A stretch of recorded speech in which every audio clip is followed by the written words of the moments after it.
The palace at Arkan, spire rose like a blade of obsidian against the endless velvet of the night sky, its towers carved with ancient runes of conquest and lit by the slow pulsing glow of defense shields.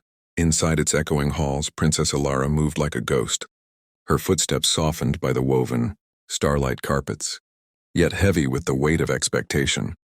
From her earliest breath she had been told she was the jewel of the Dominion, the future voice of 1,000 colonies, the heir who would extend her father's iron legacy. But as the years carved deeper lines into her heart, that promise of power felt less like destiny and more like a prison sentence written in blood.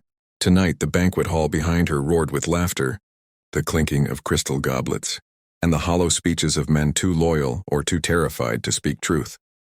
She had smiled through it all, a mask painted carefully on her face, while inside her chest something restless clawed and screamed for release. She remembered her mother's eyes, soft, human, alive, before the wars had claimed her, before her father had walled himself in with steel, decree, and paranoia. Sometimes Ilara still heard her mother's voice in dreams, whispering, "You are more than his heir. You are your own flame." And as she stepped out onto the balcony, feeling the cold winds of the upper atmosphere sting her cheeks, she realized how much she hated this palace, these towers, and most of all, the destiny her father's shadow tried to chain to her soul.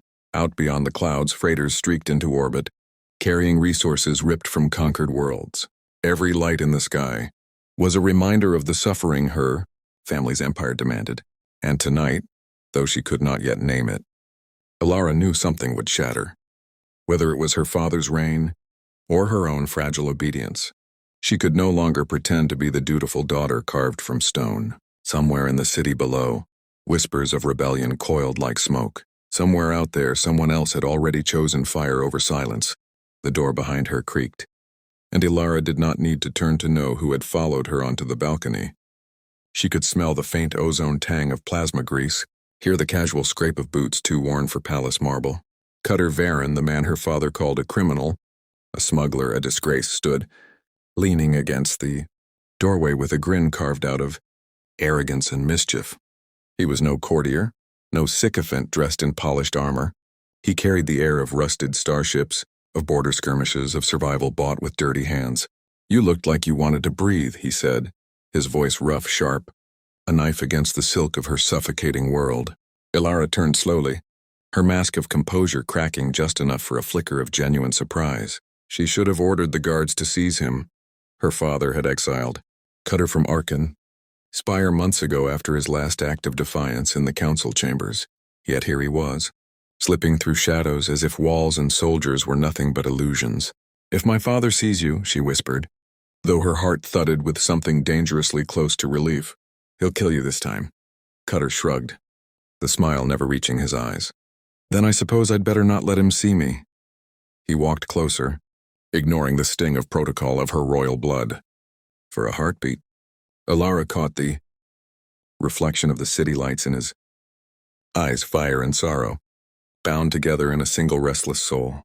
He was the reminder she tried to bury, that beyond the palace walls, people bled while her father's throne gleamed brighter. "You don't belong here," Cutter murmured, softer now, almost kind.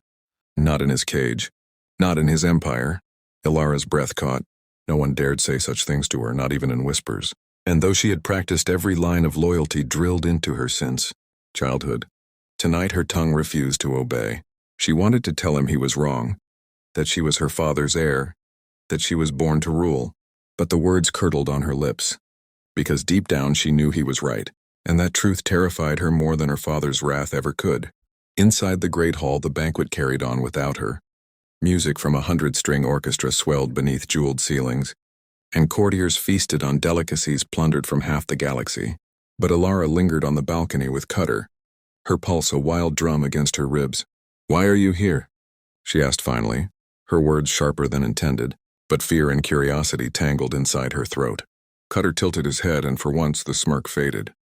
"Because the ground is shifting," he said. "Your father's empire isn't as solid as it looks. Out there in the mining colonies, in the outer systems, people are done kneeling.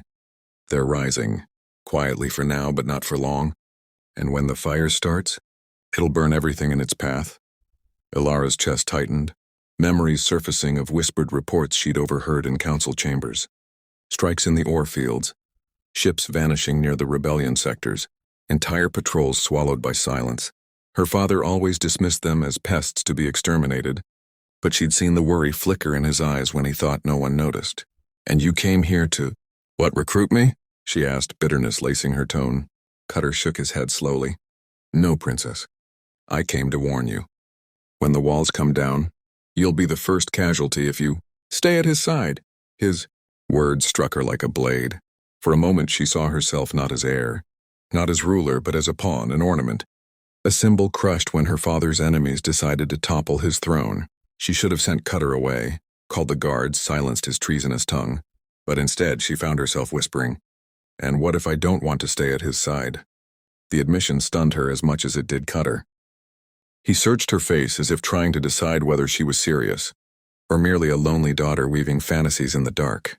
Finally, he leaned closer, voice low and urgent. Then maybe there's still hope for you. But you need to decide soon, Alara, because the storm isn't coming. It's already here. The storm Cutter spoke of seemed to echo through the night itself. A low rumble rolled across the spire, not thunder, but the distant roar of engines tearing through the upper atmosphere. Alara glanced skyward, and for a fleeting second she thought she saw the shimmer of unauthorized ships slipping through the patrol lines. Her breath caught. She turned back to Cutter, but he was already watching the horizon with an expression too calm, too knowing. They're here? She whispered, though she wasn't sure if it was hope or dread that shaped her voice.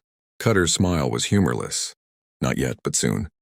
You'll know when it happens because the palace walls will shake, and no banquet in the world can drown out the sound of rebellion. Alara felt the balcony stones cold against her palms as she gripped the railing, her father's laughter still echoing faintly from the hall behind her. He would never believe her if she warned him. He would call her weak, accuse her of falling for the lies of traitors. He had built his throne on denial as much as fear. Still, a daughter's instinct urged her to protect her blood, even when that blood had become poison in her veins. If I told him, she began, but Cutter cut her off sharply. Then you'd sign my death warrant and yours too. He'll never listen. He doesn't want truth, only obedience. And you, Alara, you're starting to taste freedom. That makes you dangerous. His words lodged in her heart like shards of glass. She thought of the courtiers inside, of the hollow smiles, the constant rehearsed praise, the suffocating weight of titles that meant nothing beyond the gilded walls. Dangerous. Could she truly be dangerous to the man who had shaped her whole life? A memory stabbed through her. The night her mother tried to argue for peace, her father silencing her with nothing but a glare. Alara had been a child, too frightened to speak. Now, years later, she felt that silence burning in her throat again. Only this time, she didn't want to swallow it. She wanted to scream. Cutter leaned closer, his voice dropping to a whisper. The question isn't whether the storm is coming, princess. The question is, when it breaks, will you drown in it? Or ride the lightning? Alara did not answer him right away. Instead, she let her eyes drift back toward the banquet hall, where the lights spilled out in golden rivers and the laughter of men who had never bled for their empire thundered like hollow drums. Each chuckle, each toast felt like a dagger twisted into her chest. Cutter's words were not lies, she knew that now. The empire was cracking, and all the silk gowns and jeweled crowns in the galaxy could not hide the rot spreading through its core. But what frightened her more than the truth was the sudden clarity in her own heart. She wanted out. She wanted freedom so fiercely it felt like fire in her veins, and yet she was still her father's daughter. Every lesson drilled into her since childhood screamed that disloyalty was treason, that blood was thicker than rebellion, that duty came before desire. I can't just walk away, she murmured almost to herself. Cutter's gaze hardened, and for the first time, there was no charm in his voice, only raw urgency. You don't understand, Alara. You don't have time to decide at leisure. When the fighting begins, you'll be a target for rebels, for loyalists, for anyone who wants to claim the throne. Staying neutral won't save you. Your father will use you as a banner, and the rebels will see you as a chain to break. The only safe path is the one you choose for, yourself. His words struck her like thunder. A banner, a chain, never a person, never simply Alara. She felt her throat tighten as tears pricked unbidden at the corners of her eyes, but she blinked them back. Royals were not supposed to cry. Royals were not supposed to feel. Cutter seemed to notice the war waging inside her, and his voice softened just slightly. You're stronger than he thinks. Stronger than even you think. But strength isn't in obedience, it's in choosing who you are, not who he tells you to be. Elara's chest heaved with a silent breath. For the first time in years, someone had spoken to her as though she were more than a crown, more than a tool. And the terrifying part was that she wanted to believe him. She wanted to step off the balcony and into the unknown. But the unknown was a storm, and storms destroyed as much as they freed. A sudden ripple of movement in the hall broke her thoughts.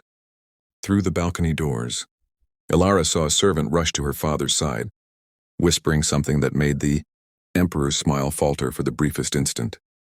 He waved the man away, but his hand lingered on the hilt of the ceremonial blade at his waist, a habit he only indulged when unease gnawed at him.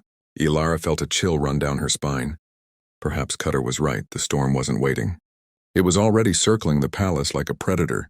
She turned back to Cutter, panic flashing across her features. If they're moving tonight, what are you planning? Why are you here, really? Cutter met her gaze without flinching. Because if the rebels break through, your father will slaughter everyone in this city to keep control. He'll burn the streets to ash if it means his throne survives one more day. And he hesitated just for a heartbeat, as though the next words carried more weight than he wanted to reveal. I couldn't let you be part of that. Elara blinked, startled.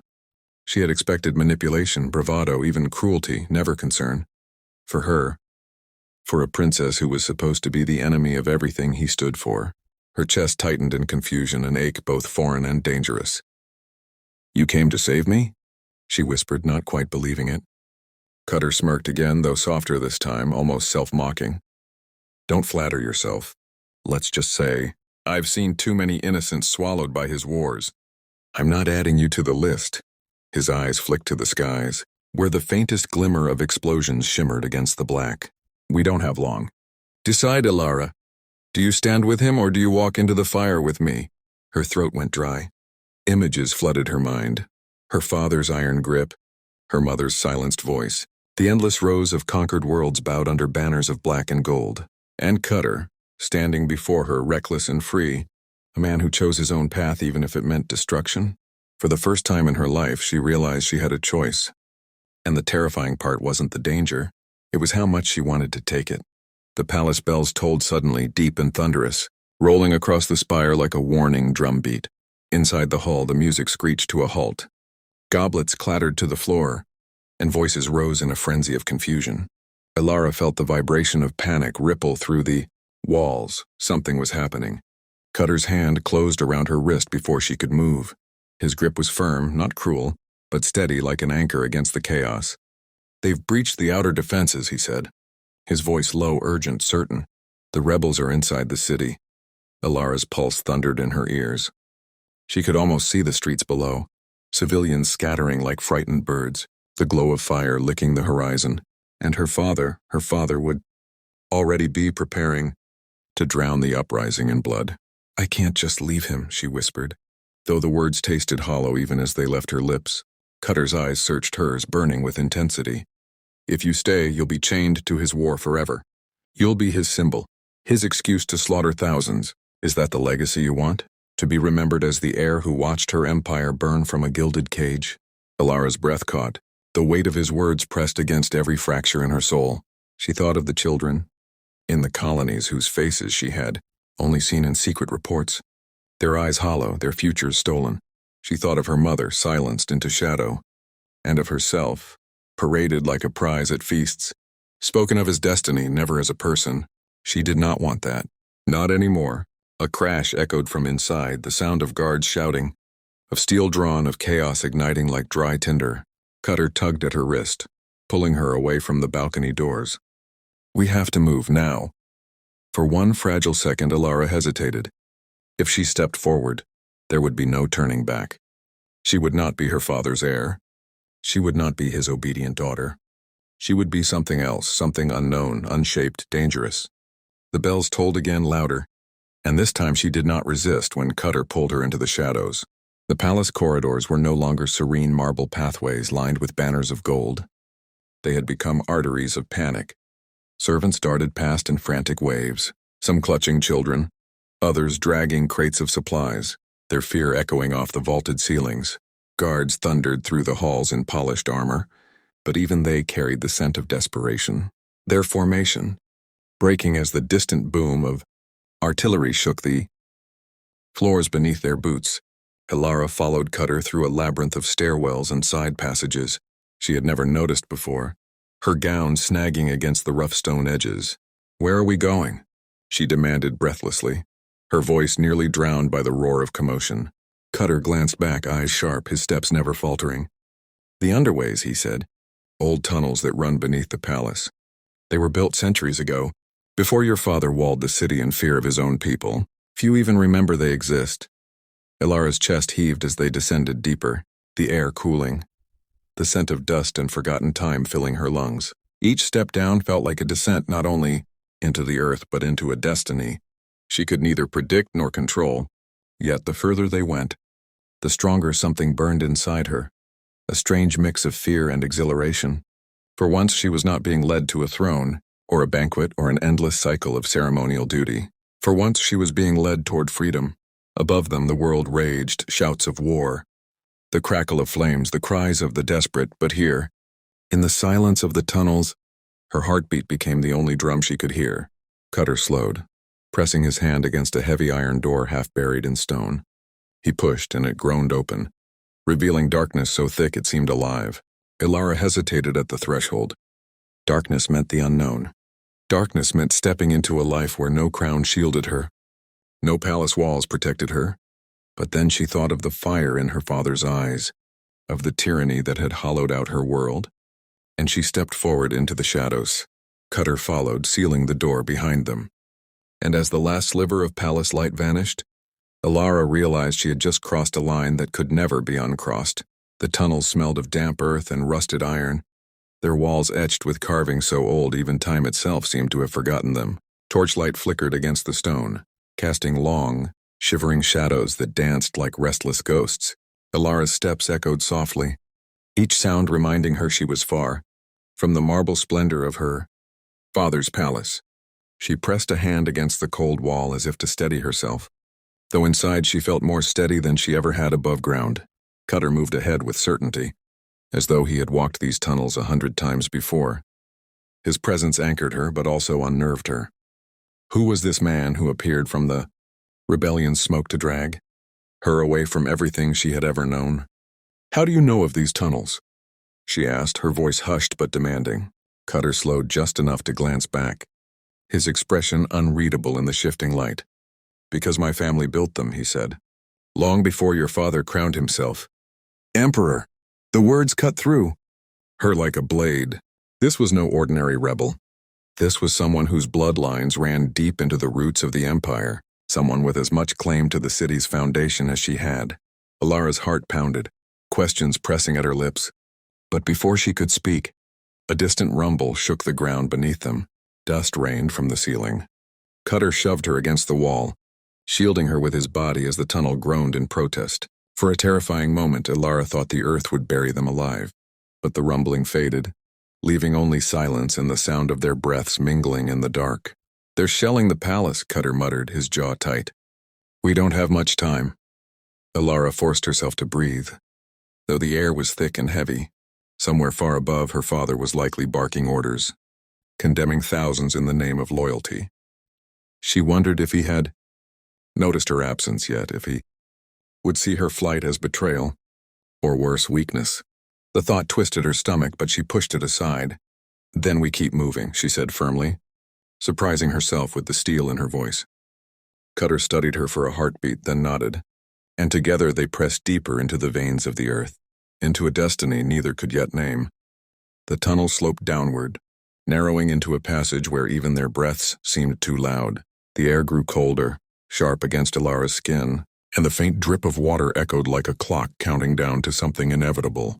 She hugged herself against the chill, though the tremor in her body came as much from anticipation as from cold. Cutter led with steady steps, his torchlight casting a golden halo around him, and for a strange moment she realized how fragile he looked in the glow, a man carrying too many burdens, yet refusing to bend beneath them. "What will happen when we emerge?" she asked softly, her voice carrying into the silence. He did not slow his pace. That depends on you. She frowned. On me? The rebellion is fractured, he explained. Different leaders, different visions. Some want justice, others want revenge. What they lack is a symbol strong enough to unite them. And whether you like it or not, Alara, you are that symbol. The words pressed against her chest like invisible chains. She had spent her whole life as a symbol, her father's jewel, his proof of power, and now this stranger was telling her she might become another banner for another cause. I don't want to be a symbol, she said, her voice trembling despite her resolve. I want to be me. Cutter stopped walking, turning to face her fully. His eyes, shadowed but steady, met hers without flinching. Then be both. Be yourself and let them follow that. Not a crown, not a name. You. Ilara's throat tightened, emotion clawing its way through her. No one had ever spoken to her like this, as if she were more than her father's heir, more than her title. She looked away quickly, afraid he might see the storm in her eyes. Before she could respond, a flicker of light glowed ahead, pale, faint, but real. The tunnel opened into a cavern where moonlight streamed through cracks in the earth, illuminating an underground river that shimmered like liquid silver. The sight stole her breath. It was wild, untouched, free, so unlike the suffocating grandeur of the palace. Cutter's torch dimmed against the brilliance of the moonlight, and for a moment Alara felt as though they had stepped into another world entirely, one that waited for her to decide what kind of person she truly wanted to become. The cavern felt alive, its silence humming with the pulse of the underground river. Moonlight spilled through jagged cracks above, painting the stone with silver veins that seemed almost sacred. Ilara stepped closer to the water, her reflection wavering in the rippling surface. For the first time in her life, she saw herself without the shimmer of jewels, without the shadow of a throne, just a girl with tangled hair, wide eyes, and a heart that beat too loudly in the quiet. She almost didn't recognize her own face. Cutter joined her at the river's edge, lowering the torch until its flame hissed against the damp air. This place was once a sanctuary, he said softly, his voice blending with the whisper of water. Before the Empire consumed everything, the river was a crossing point. Families fleeing the wars passed through here, carrying their hopes and grief into exile. My grandmother used to tell me that the water remembers their footsteps. Ilara gazed at the flowing current, imagining the ghosts of those who had walked before her. She wondered if they had felt as torn as she did, caught between fear of what they left behind and fear of what awaited ahead. And now I'm one of them, she murmured. Cutter's eyes flicked toward her, a spark of something unreadable glinting in the shadows. No, he said firmly. You're more than that. You're not fleeing, you're choosing. His words settled deep inside her, unsettling and comforting all at once. She knelt by the river, dipping her fingers into the icy stream. The water bit at her skin, sharp and real, grounding her in a way no crown had ever done. She closed her eyes and let the chill seep into her bones, as if it could wash away the weight of the palace, the expectations, the lies. When she opened them again, Cutter was watching her, not with the reverence of a subject, nor the suspicion of a rebel, but with something far rarer, recognition. Ilara felt her chest tighten, a fragile ache blooming where her heart had long been caged. Before she could name the feeling, a distant thunder cracked overhead, shaking dust from the cavern roof. The rebellion was not far. The world above was still burning, and this fragile moment of clarity would not last. Cutter extinguished the torch. It's time, he whispered. Together they stepped into the river's shallow edge, crossing into the unknown. The river crossing was treacherous, its current tugging at their legs as though the earth itself sought to hold them back. Ilara gritted her teeth, the cold slicing through her skin until every step felt like fire trapped in ice. Cutter's hand was firm around hers, steadying her whenever the stones beneath threatened to slip away. She had never known the raw touch of nature like this. The palace had been marble floors and perfumed air, a world where discomfort was forbidden, unseen. Now with each shiver of her body she felt more alive than ever. Halfway across she glanced back. The cavern shimmered behind them, the faint cracks of moonlight trembling like fragile stars. She realized with a pang that she was saying goodbye, not just to a place, but to an entire life. Ahead, the tunnel opened into a jagged arch of stone, beyond which shadows moved like whispers. Voices. Cutter froze, pulling her slightly behind him. Figures emerged from the darkness, cloaked and armed, their faces hidden by hoods. The torchless cavern glowed faintly, enough to show the glint of steel and the sharp tension in the air. Ilara's heart thundered. Were these her father's men? Or rebels who would see her as nothing but a hostage? A bargaining chip? Cutter stepped forward, his voice steady. "It's me." For a breathless moment silence hung. Then one of the figures lowered his hood, revealing weathered features, a scar tracing his jawline. His eyes flicked to Ilara, sharp with disbelief. "You brought her?" he hissed. "Do you know what this means?" "They'll tear the Empire apart to get her back." Ilara's stomach knotted, fear and defiance clashing inside her. Before Cutter could answer, she spoke, her voice trembling but clear. "Then let them tear it apart. I won't go back." The words surprised even her, but once spoken, they filled the cavern like a vow carved into stone. The scarred man studied her for a long, unreadable moment, then gave a slow, grim nod. "So be it. But you've just changed everything," the others murmured, shifting uneasily. Ilara tightened her grip on Cutter's hand. Whatever lay ahead, she knew there was no return to the girl she had been. The current of the river had carried her beyond that shore forever. The rebels guided them deeper into the tunnels, their movements swift and silent, like shadows born of the earth. Ilara walked among them with her chin lifted, though her stomach churned with unease.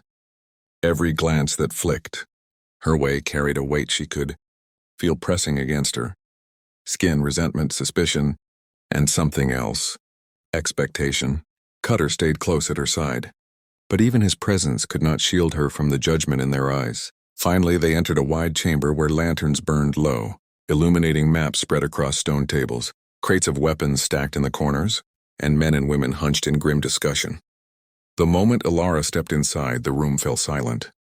A dozen faces turned toward her, their expressions a storm of disbelief and fury. A woman with streaks of white in her dark hair slammed her fist against the table. "What madness is this?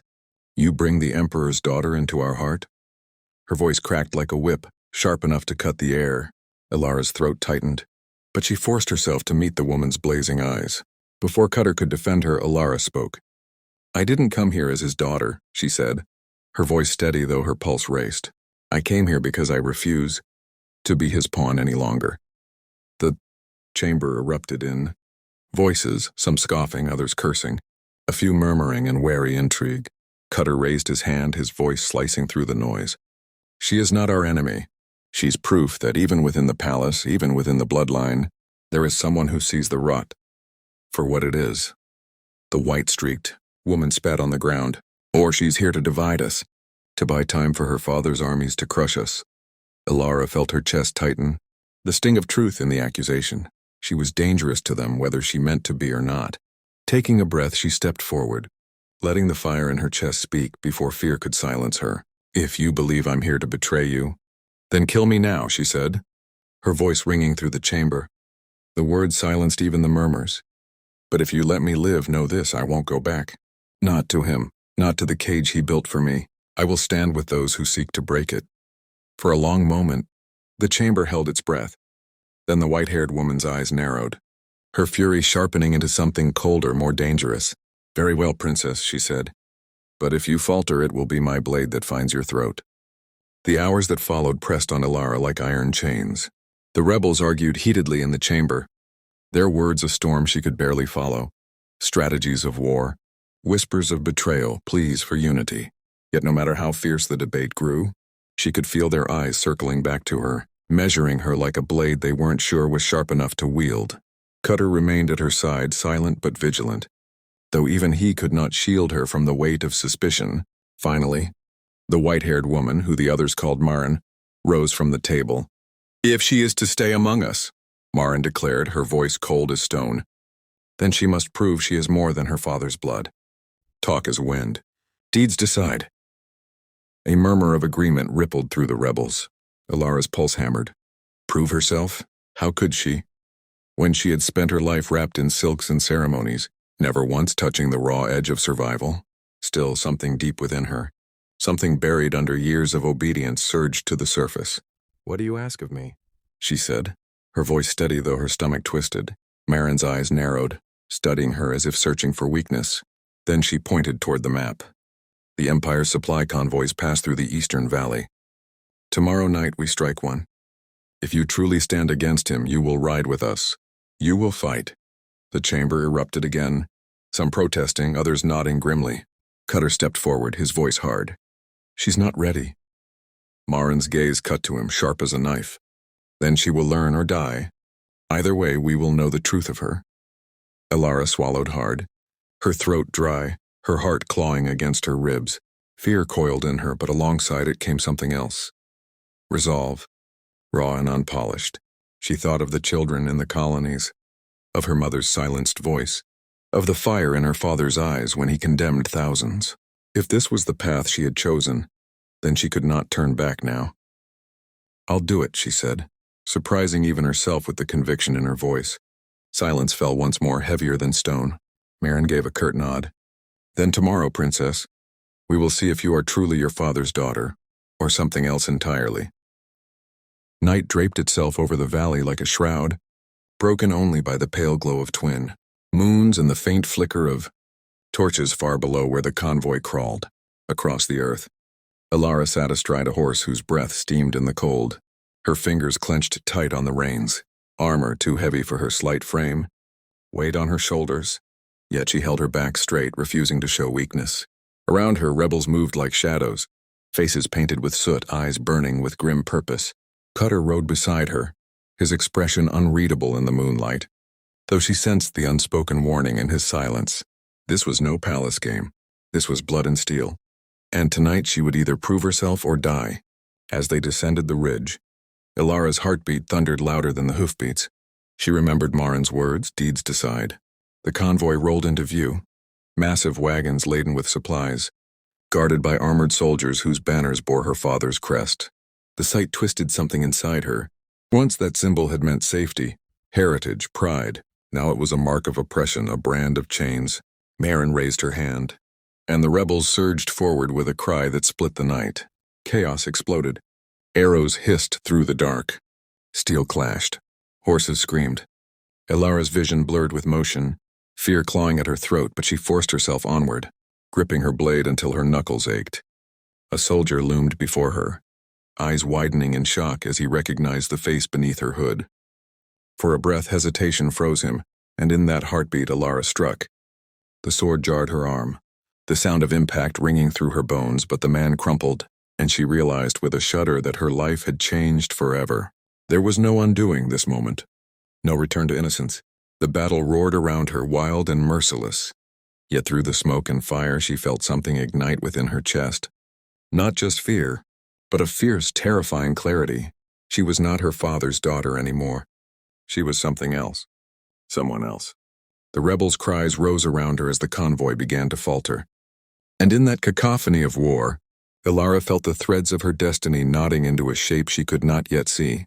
Whether symbol warrior or traitor, she had stepped into history's fire, and there would be no way back.